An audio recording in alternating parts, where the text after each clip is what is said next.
lijkt het voor mij de dikke shit. De nieuwe. Ja. Waarom nou weer een witte? Hè? Ik vind het wel mooi. Ja. Michelin heeft tegenwoordig ook van die racestrijd. Ik ben niet mee begonnen, hè? Kleurtjes banden. Die witte streepjes.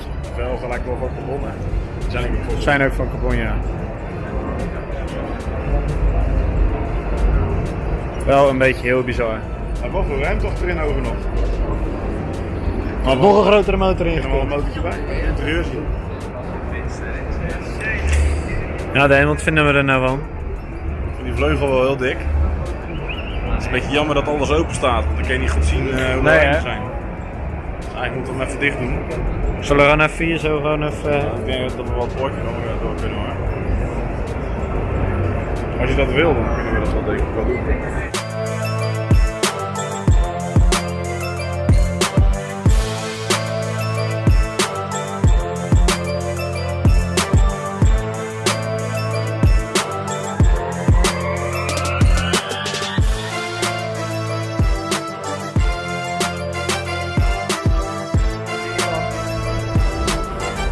Nou, loop je dan?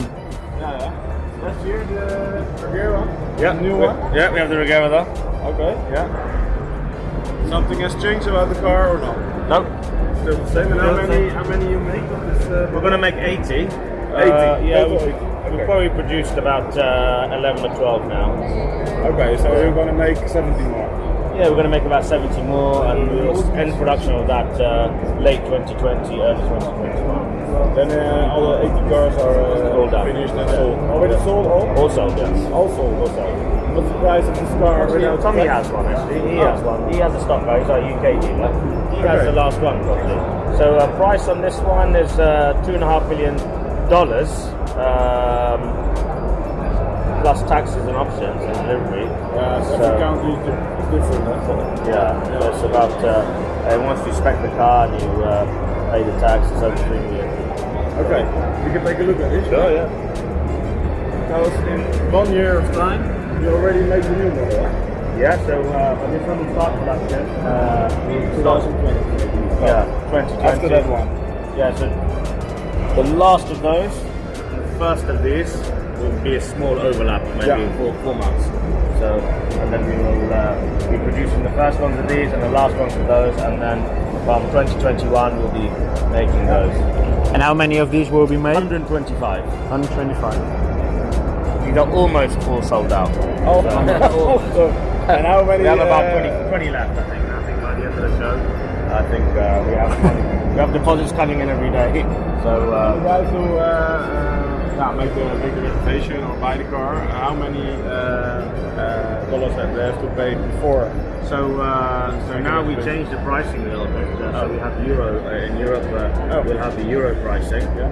So the price of the car is this variant is 2.35 million euro plus options and tax. And then we will have another variant that will show end of probably middle of the year at in America at Pebble Beach, and that one is 2.65 million euros. So the idea is you pay the deposit now, but you don't have to choose which one you go for until you spec the car, which is later this year for the first cars. And so we have this variant, which is geared towards, it's party trick, it's lap times, we have a lot of downforce in this car. And then we have another variant, which is called 300, and that one will have less downforce. We have an optional power upgrade on that car, 1600 horsepower, on this car, so it's 1600 horsepower. The 300 version comes with that optional power upgrade as standard. Yeah. That's why it's a bit more expensive. Yeah, of course. Because what's the normal horsepower? 1280. 1280. Yeah. And you can buy it also with 1600. Correct. On this one, it's about 200,000 euro option. On the option of 200,000 euro. On the new one, it's so on the 300, we also have less downforce, more aerodynamic body, Slightly different gear ratio, some longer gears. And that one will do 300 miles an hour, 480 kilometers an hour. Jeez. Also with one gear. No, we have a new gearbox, 9-speed gearbox. 9-speed. This one has a 9-speed 6 clutch. So we have 6 clutches and 9 speeds. So if you imagine like a bicycle, where you have 3 and 7, you have 21 gears. Here we have 3 and 3.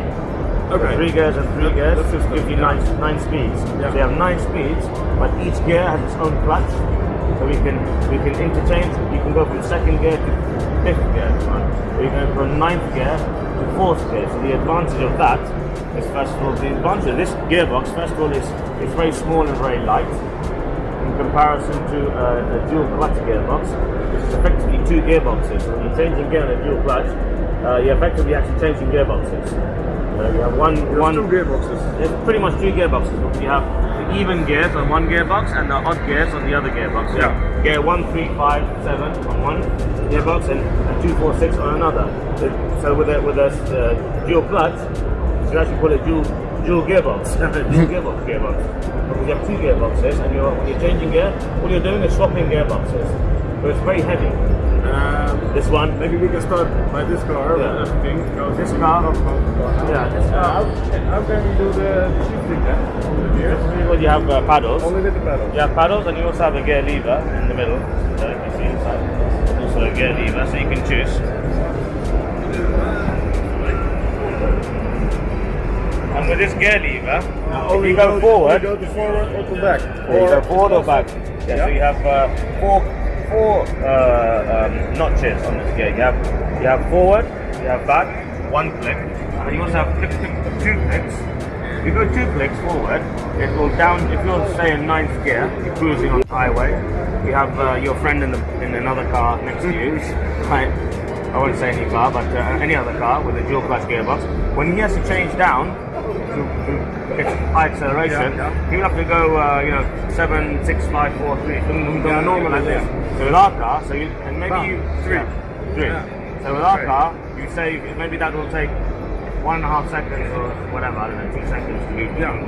This car, 1 gear, boom, and you go. In the time he's changing down gear, you already put 4 car lengths. You already found 4 car lengths ahead.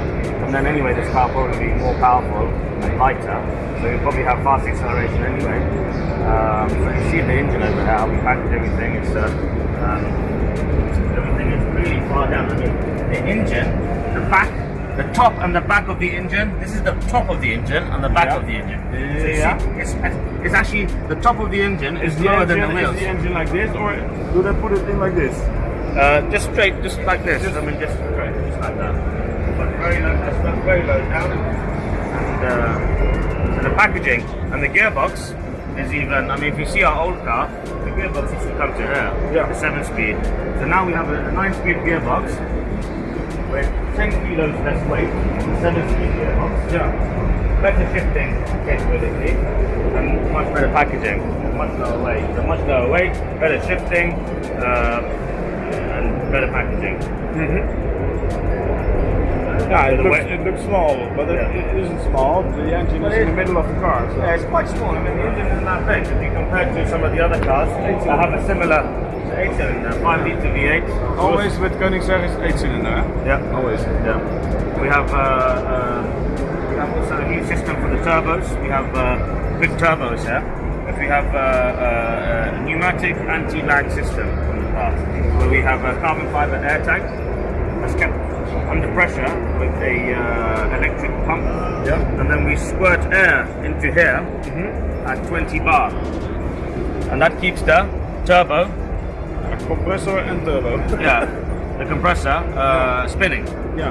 So you have no lag when you want to. So when the engine is not spinning fast enough to power the turbo.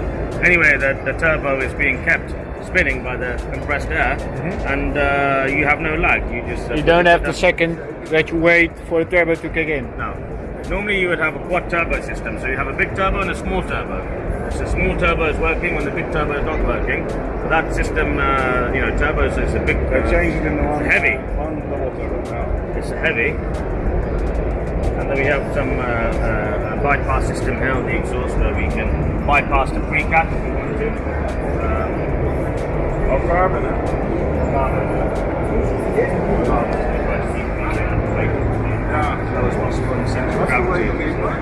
Weight of this car weight is just under 1,400 kilos curb weight with fluids and fuel, everything. Yeah, so you probably have just under 200 kilos of fluids. It's about 12. No, it's also a big car. The big car is fully homologated. It's fully homologated. The lights are different. Yeah, the lights are different. Yeah. It's fully Can I homologated. take a seat in the car? Or is that possible? Yeah? Oh, hier komt mijn moment. Gaan we nou netjes instappen in zo'n auto? Met je hernia. We also made the car bigger than the old one, so you should be able to fit better. How tall are you? How tall are you? 190. Yeah, you're fit. I had someone 2 meters sit in the car. Ik zit in een echte Koeningsegg. Ja, nou, dat is dat vuurtje wat jij bedoelt, zie je? Ja, dat lijkt mee, hè? Jezus, dit is wel fijn. Moet ik het stokje even overpakken? Doe ik even zo. Ja, best. Hier, zitten we voor de kijkers thuis. Er zit gewoon een glazen dakje in. Nou, de motor zie je niet. Het is hem echt. We zitten gewoon in de dikste auto, denk ik ongeveer, van de Geneve Motorshow van de wereld. En die pedalen ook, hè? Amazing. Ja, het is natuurlijk gewoon met de flippers. Ja, en dan natuurlijk met dat ding. Ja, dan kan je gewoon in één keer terugschakelen. Ja. Heel aparte bak. Allemaal carbon. Ja, nou, ik heb het gezien. Voordat ik wat vlees. Dit wordt hem.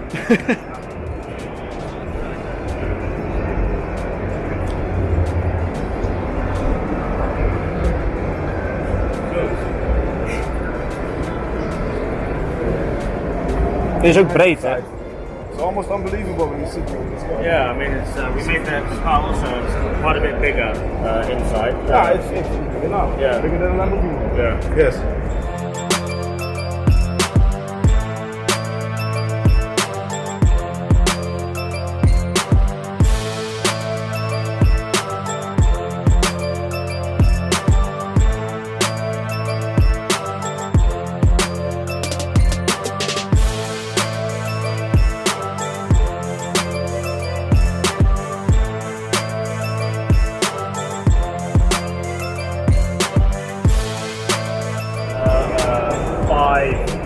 So we built this car in 2004 and 2005. It's a new one? Still a new one? No, it's used. It's used. Yeah. Looks like a new one. Yeah. We polished it. You can see the windshield. Yeah, no.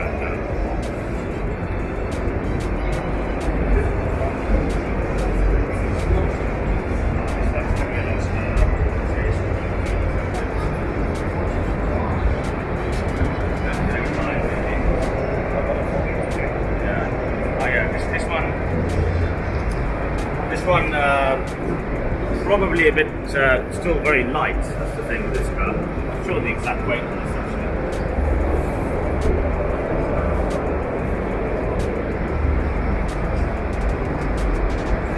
This one about probably about 40 kilos lighter than that car. This car we have no active systems. We have no nothing.